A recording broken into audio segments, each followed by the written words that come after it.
We did have a question mark ourselves about finances, but we weren't too worried. We'd done all our maths and we figured out that it was actually going to be all right. And then when we first met with the social workers to talk specifically about Mara and Hannah, they told us that there was actually an adoption allowance. So sometimes for some children there is an adoption allowance for sibling pairs and sibling groups. So for us, we were eligible to receive that, which was a real bonus. We were sort of fortunate in that we got support from the local council who we adopted from. It was great because we had a lot of support, didn't we, from the social workers to have that end goal of having the 3. Yeah, the social workers are there for you. If you need them, they're there.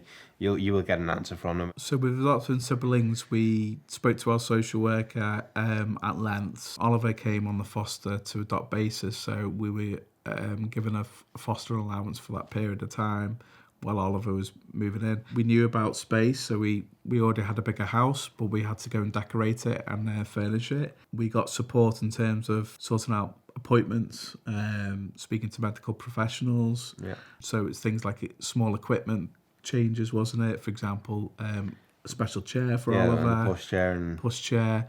The social worker helped us all with that. We knew we needed a bigger car, so we went and bought a bigger car, but we knew Oliver's favourite colour was red, so we bought a red car. I remember you in particular really kind of worrying how financially are we going to cope with 3 children.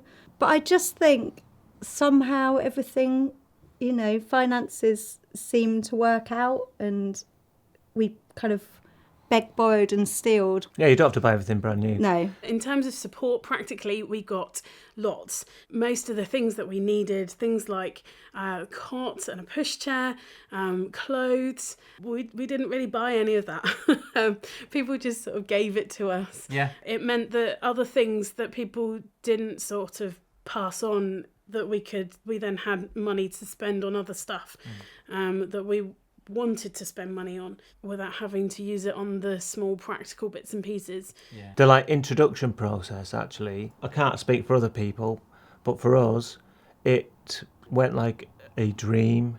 The connection you get in such a short space of time is mind-blowing. There has been moments when it's been really, really hard, but we have had real support from our friends. We've got, obviously, our own families love us loads and support us loads, and they stepped up in lots of ways.